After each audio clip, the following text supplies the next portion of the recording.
George Miller, o apóstolo da fé, 1805-1898. Pela fé Abel, pela fé Noé, pela fé Abraão.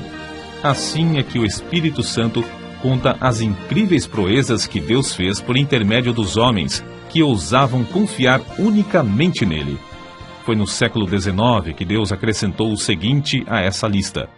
Pela fé, George Miller levantou orfanatos, alimentou milhares de órfãos, pregou a milhões de ouvintes em redor do globo e ganhou multidões de almas para Cristo. George Miller nasceu em 1805 de pais que não conheciam a Deus. Com a idade de 10 anos, foi enviado a uma universidade a fim de preparar-se para pregar o Evangelho. Não, porém, com o alvo de servir a Deus, mas para ter uma vida cômoda. Gastou esses primeiros anos de estudo nos mais desenfreados vícios, chegando, certa vez, a ser preso por 24 dias.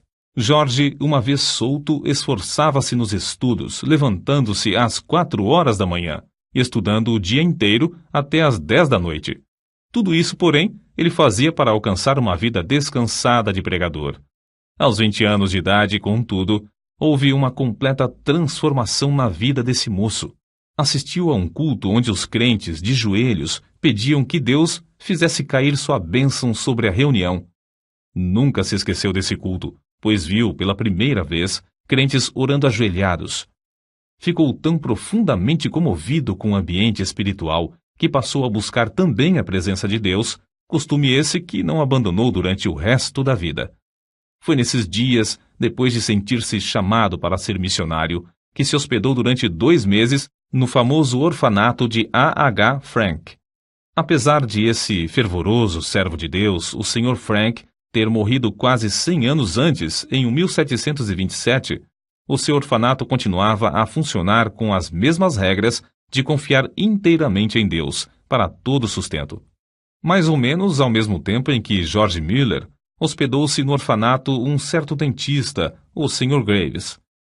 Ele havia abandonado suas atividades, que lhe rendiam um salário de $7.500 por ano, a fim de ser missionário na Pérsia, confiando só nas promessas de Deus para suprir todo o seu sustento. Foi assim que George Miller, o novo pregador, recebeu nessa visita a inspiração que o levou mais tarde a fundar seu orfanato sobre os mesmos princípios. Logo depois de abandonar sua vida de vícios para andar com Deus, chegou a reconhecer o erro, mais ou menos universal, de ler muito acerca da Bíblia e quase nada da Bíblia. Esse livro tornou-se a fonte de toda a sua inspiração e o segredo do seu maravilhoso crescimento espiritual. Ele mesmo escreveu: O Senhor me ajudou a abandonar os comentários e a usar a simples leitura da Palavra de Deus como meditação. O resultado foi que, quando a primeira noite fechei a porta do meu quarto para orar e meditar sobre as Escrituras, aprendi mais em poucas horas do que antes durante alguns meses. A maior diferença, porém, foi que recebi, assim, força verdadeira para a minha alma. Antes de falecer, disse que lera a Bíblia inteira cerca de 200 vezes. 100 vezes o fez estando de joelhos. Quando estava ainda no seminário, após os cultos domésticos realizados à noite com os outros alunos, frequentemente continuava orando até a meia-noite. De manhã, ao acordar, chamava-os de novo para a oração às 6 horas. Certo pregador, pouco tempo antes da morte de George Miller, perguntou-lhe se orava muito. A resposta foi esta: algumas horas todos os dias, e ainda vivo no espírito de oração. Oro enquanto ando, enquanto deitado e quando me levanto. Estou constantemente recebendo respostas. Uma vez persuadido de que certa coisa é justa, continuo a orar até receber. Nunca deixo de orar. Milhares de almas têm sido salvas em resposta às minhas orações. Espero encontrar dezenas de milhares delas no céu. O grande ponto é nunca cansar de orar antes de receber a resposta. Tenho orado 52 anos, diariamente, por 2 homens, filhos de um amigo da minha mocidade. Não são ainda convertidos, porém, espero que o venham a ser. Como pode ser de outra forma? Há promessas inabaláveis de Deus e sobre elas eu descanso. Não muito antes de seu casamento, não se sentia bem com o costume de receber salário fixo, preferindo confiar em Deus em vez de confiar nas promessas dos irmãos. Deu sobre isso as 3 seguintes razões. Primeira, um salário significa uma importância designada, geralmente adquirida do aluguel dos bancos. Mas a vontade de Deus não é alugar bancos. Tiago, capítulo 2, versículos 1 ao 6. Segunda, o preço fixo de um assento na igreja, às vezes, é pesado demais para alguns filhos de Deus, e não quero colocar o menor obstáculo no caminho do progresso espiritual da igreja. Terceira, toda a ideia de alugar os assentos e ter salário torna-se tropeço para o pregador, levando-o a trabalhar mais pelo dinheiro do que por razões espirituais. George Miller achava quase impossível ajuntar e guardar dinheiro para qualquer imprevisto e não ir direto a Deus. Dizia que assim o crente confia no dinheiro em caixa, em vez de confiar em Deus. Um mês depois de seu casamento, colocou uma caixa no salão de cultos e anunciou que podiam deitar lá as ofertas para o seu sustento, e que, daí em diante, não pediria mais nada, nem a seus amados irmãos, porque, como ele disse, sem me aperceber, tenho sido levado a confiar em braços de carne, mas o melhor é ir diretamente ao Senhor.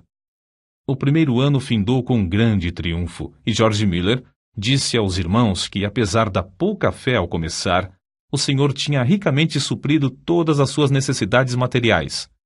E ainda mais importante, tinha-lhe concedido o privilégio de ser um instrumento na sua obra. O ano seguinte foi, porém, de grande provação, porque muitas vezes não lhe restava nem um shilling. E George Miller acrescentava que, no momento próprio, a sua fé sempre foi recompensada com a chegada de dinheiro ou alimentos. Certo dia, quando só restavam 8 shillings, Miller pediu ao Senhor que lhe desse dinheiro. Esperou muitas horas sem qualquer resposta. Então, chegou uma senhora e perguntou: "O irmão precisa de dinheiro?"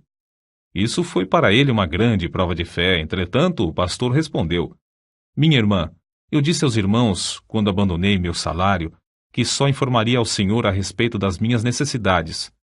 Mas", respondeu a senhora, "ele me disse que eu lhe desse isto." E colocou 42 shillings na mão do pregador. Outra vez, Miller e sua família passaram 3 dias sem ter dinheiro em casa e foram fortemente assaltados pelo diabo com a ideia de que haviam errado em aceitar a doutrina de fé nesse sentido. Quando, porém, voltou ao seu quarto, achou 40 shillings que uma irmã deixara. Ele acrescentou então: "Assim triunfou o Senhor e nossa fé foi fortalecida." Antes de findar o ano, acharam-se de novo inteiramente sem dinheiro, num dia em que tinham de pagar o aluguel. Pediram a Deus e o dinheiro foi enviado. Nessa ocasião, George Miller fez para si a seguinte regra, da qual nunca mais se desviou: "Não nos endividaremos, porque achamos que tal coisa não é bíblica." Romanos capítulo 13, versículo 8. E assim, não teremos contas a pagar. Somente compraremos o que pudermos, tendo o dinheiro em mãos. Assim sempre saberemos quanto realmente possuímos e quanto temos o direito de gastar. Deus, assim, gradualmente treinava o novo pregador a confiar nas suas promessas. Estava tão certo da fidelidade das promessas da Bíblia que não se desviou, durante os longos anos da sua obra no orfanato, da resolução de não pedir ao próximo e de não se endividar. Um outro segredo que o levou a alcançar tão grande bênção de confiar em Deus foi a sua resolução de usar o dinheiro que recebia somente para o fim a que fora destinado. Essa regra ele nunca infringiu, nem para tomar emprestado, apesar de se ter achado milhares de vezes face a face com as maiores necessidades. Nesses dias, quando começou a provar as promessas de Deus, ficou comovido pelo estado dos órfãos e pobres crianças que encontrava nas ruas. Reuniu algumas dessas crianças para comer consigo às 8 horas da manhã e, a seguir, durante 1h30, ensinava-lhes as Escrituras. A obra aumentou rapidamente. Quanto mais crescia o número para comer, tanto mais recebia para alimentá-las, até se achar cuidando de 30 a 40 menores. Ao mesmo tempo, George Miller fundou a Junta para o Conhecimento das Escrituras na nação e no estrangeiro. Os alvos eram: primeiro, auxiliar as escolas bíblicas e as escolas dominicais. Segundo, espalhar as Escrituras. Terceiro, aumentar a obra missionária. Tudo foi feito com a mesma resolução de não se endividar, mas sempre pedir a Deus, em secreto, todo o necessário. Certa noite, quando lia a Bíblia, ficou profundamente impressionado com as palavras: abre bem a tua boca e te encherei. Salmos, capítulo 81, versículo 10. Foi levado a aplicar essas palavras ao orfanato, sendo-lhe dada a fé de pedir 1.000 libras ao Senhor. Também pediu que Deus levantasse irmãos com qualificação para cuidar das crianças.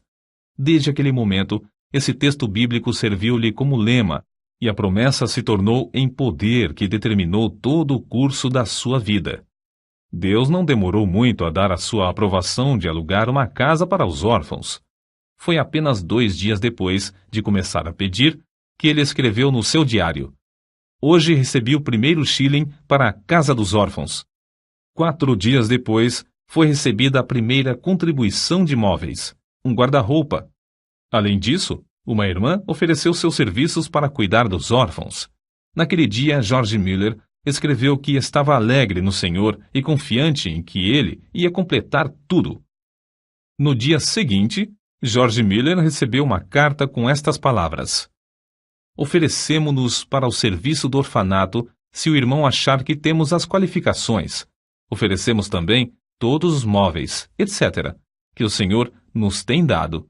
Faremos tudo isso sem qualquer salário, crendo que, se for a vontade do Senhor usar-nos, Ele suprirá todas as nossas necessidades.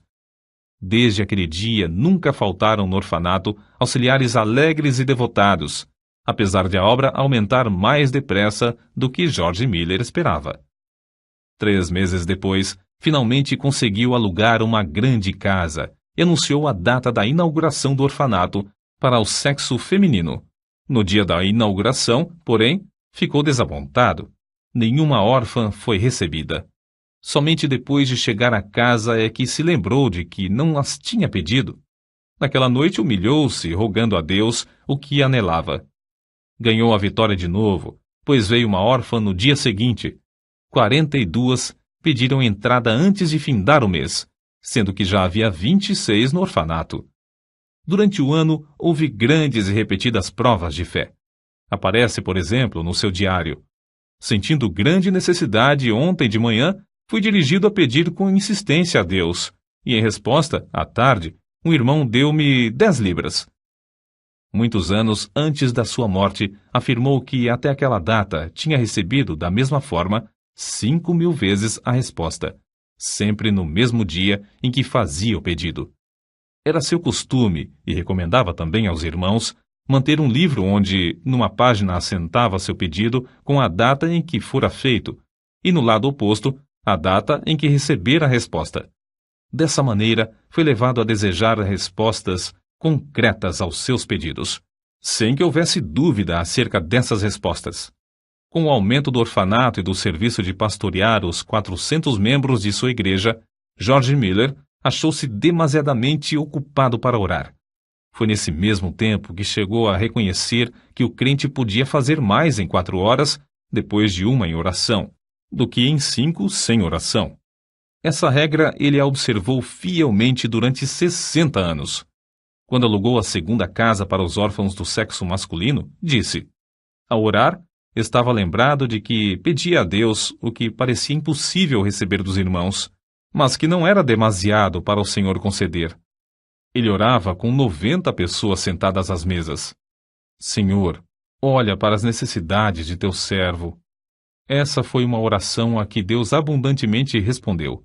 Antes de morrer, testificou que, pela fé, alimentava 2.000 órfãos, sendo que nenhuma refeição se fez com atraso de mais de 30 minutos. Muitas pessoas perguntavam a George Miller como ele conseguia saber a vontade de Deus, pois não fazia nada sem primeiro ter a certeza de que era da vontade do Senhor. Ele respondia: Procuro manter o coração em tal estado que ele não tenha qualquer vontade própria no caso. De 10 problemas, já temos a solução de 9, quando conseguimos ter um coração entregue para fazer a vontade do Senhor, seja essa qual for. Quando chegamos verdadeiramente a tal ponto, estamos quase sempre perto de saber qual é a sua vontade. Tenho o coração entregue para fazer a vontade do Senhor. Não deixo o resultado ao mero sentimento ou a uma simples impressão. Se o faço, fico sujeito a grandes enganos. Procuro a vontade do Espírito de Deus por meio da sua palavra. É essencial que o Espírito e a palavra acompanhem um ao outro. Se eu olhar para o Espírito sem a palavra, fico sujeito também a grandes ilusões. Depois, considero as circunstâncias providenciais. Essas, ao lado da palavra de Deus e do seu Espírito, indicam claramente a sua vontade. Peço a Deus em oração que me revele a sua própria vontade. Assim, depois de orar a Deus, estudar a palavra e refletir, chego à melhor resolução deliberada que posso com a minha capacidade e conhecimento. Se eu continuar a sentir paz, no caso, depois de 2 ou 3 petições mais, sigo conforme essa direção. Nos casos mínimos e nas transações de maior responsabilidade, sempre acho esse método eficiente. George Miller, 3 anos antes da sua morte, escreveu: Não me lembro em toda a minha vida de crente, num período de 69 anos, de que eu jamais buscasse, sinceramente e com paciência, saber a vontade de Deus pelo ensinamento do Espírito Santo por intermédio da palavra de Deus, e que não fosse guiado certo. Se me faltava, porém, sinceridade de coração e pureza perante Deus, ou se eu não olhava para Deus com paciência pela direção, ou se eu preferia o conselho do próximo ao da palavra do Deus vivo, então errava gravemente. Grifo do autor. Sua confiança no pai dos órfãos era tal que nenhuma só vez recusou-se a aceitar crianças no orfanato. Quando lhe perguntavam por que assumira o encargo do orfanato, respondia que não fora apenas para alimentar os órfãos material e espiritualmente, mas o primeiro objetivo básico do orfanato era, afirmava, e ainda é, que Deus seja magnificado pelo fato de que os órfãos, sob os meus cuidados, foram e estão sendo supridos de todo o necessário, somente por oração e fé, sem que eu, nem meus companheiros de trabalho, precisemos pedir ao próximo. Por isso mesmo se pode ver que Deus continua fiel e ainda responde às nossas orações. Em resposta a muitos que queriam saber como o crente pode adquirir tão grande fé, deu as seguintes regras. Primeira, lendo a Bíblia e meditando sobre o texto lido, chega-se a conhecer a Deus por meio de oração. Segunda, procurar manter um coração íntegro e uma boa consciência. Terceira, se desejamos que a nossa fé cresça, não devemos evitar aquilo que a prove e por meio do qual ela seja fortalecida. Ainda mais um ponto. Para que a nossa fé se fortaleça, é necessário que deixemos Deus agir por nós ao chegar a hora da provação, e não procurar a nossa própria libertação. Se o crente desejar grande fé, deve dar tempo para Deus trabalhar. Os 5 prédios construídos de pedras lavradas e situados em Ashley Hill, Bristol, Inglaterra, com 1.700 janelas e lugar para acomodar mais de 2.000 pessoas, são testemunhas atuais dessa grande fé sobre a qual ele escreveu. Cada uma dessas dádivas, devemos nos lembrar, George Miller lutou com Deus em oração para obter. Orou com alvo certo e com perseverança, e Deus lhe respondeu. São de George Miller essas palavras. Muitas repetidas vezes tenho me encontrado em posição muito difícil, não só com 2.000 pessoas comendo diariamente às mesas, mas também com a obrigação de atender a todas as demais despesas, estando a nossa caixa com os fundos esgotados. Havia ainda 189 missionários para sustentar, cerca de 100 colégios com mais ou menos 9.000 alunos, além de 4 milhões de tratados para distribuir, tudo sob nossa responsabilidade, sem que houvesse dinheiro em caixa para as despesas. Certa vez o Dr. A. T. Pierson foi hóspede de George Miller no seu orfanato.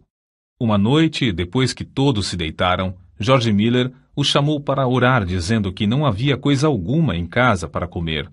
O Dr. Pierson quis lembrar-lhe que o comércio estava fechado, mas George Miller bem sabia disso. Depois da oração, deitaram-se, dormiram e, ao amanhecer, a alimentação já estava suprida e em abundância para 2.000 crianças. Nem o Dr. Pierson, nem George Miller chegaram a saber como a alimentação foi suprida. A história foi contada naquela manhã ao Sr. Simon Short, sob a promessa de guardá-la em segredo até o dia da morte do benfeitor. O Senhor despertara essa pessoa do sono à noite e mandara que levasse alimentos suficientes para suprir o orfanato durante 1 mês. E isso sem a pessoa saber coisa alguma da oração de George Miller e do Dr. Pierson. Com a idade de 69 anos, George Miller iniciou suas viagens, nas quais pregou centenas de vezes em 42 nações, a mais de 3 milhões de pessoas. Recebeu, em resposta às suas orações, tudo de Deus para pagar as grandes despesas. Mais tarde, ele escreveu: "Digo com razão, creio que eu não fui dirigido a nenhum lugar onde não houvesse prova evidente de que o Senhor me mandara para lá." Ele não fez essas viagens com o plano de solicitar dinheiro para a junta, não recebeu o suficiente nem para as despesas de 12 horas da junta. Segundo as suas palavras, o alvo era que eu pudesse, por minha experiência e conhecimento das coisas divinas, comunicar uma bênção aos crentes, e que eu pudesse pregar o Evangelho aos que não conheciam ao Senhor. Assim escreveu ele sobre um problema espiritual particular. "Sinto constantemente a minha necessidade. Nada posso fazer sozinho sem cair nas garras de Satanás. O orgulho, a incredulidade ou outros pecados me levariam à ruína. Sozinho não permaneço firme um momento.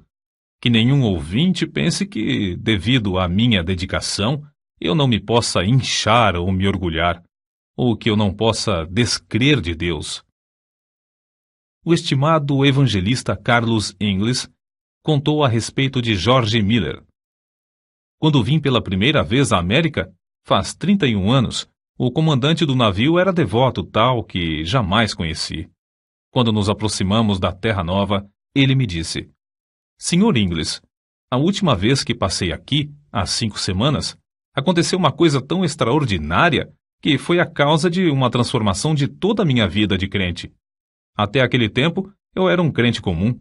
Havia a bordo um homem de Deus, o Sr. George Miller, de Bristol. Eu tinha passado 22 horas sem me afastar da ponte de comando, nem por um momento, quando fui assustado por alguém que me tocou no ombro. Era o Sr. George Miller. Houve então entre nós o seguinte diálogo: 'Comandante', disse o Sr. Miller, 'vim dizer-lhe que tenho de estar em Quebec no sábado à tarde.' Era quarta-feira. 'Impossível', respondi. 'Pois bem, se seu navio não pode levar-me, Deus achará outro meio de transporte. Durante 57 anos, nunca deixei de estar no lugar à hora em que me achava comprometido. Teria muito prazer em ajudá-lo, mas o que posso fazer? Não há meios. Vamos aqui dentro para orar', sugeriu Miller. Olhei para aquele homem e disse a mim mesmo: de qual casa de doidos escapou este? Nunca eu ouvira alguém falar desse modo. Sr. Miller, veja como é espessa essa neblina.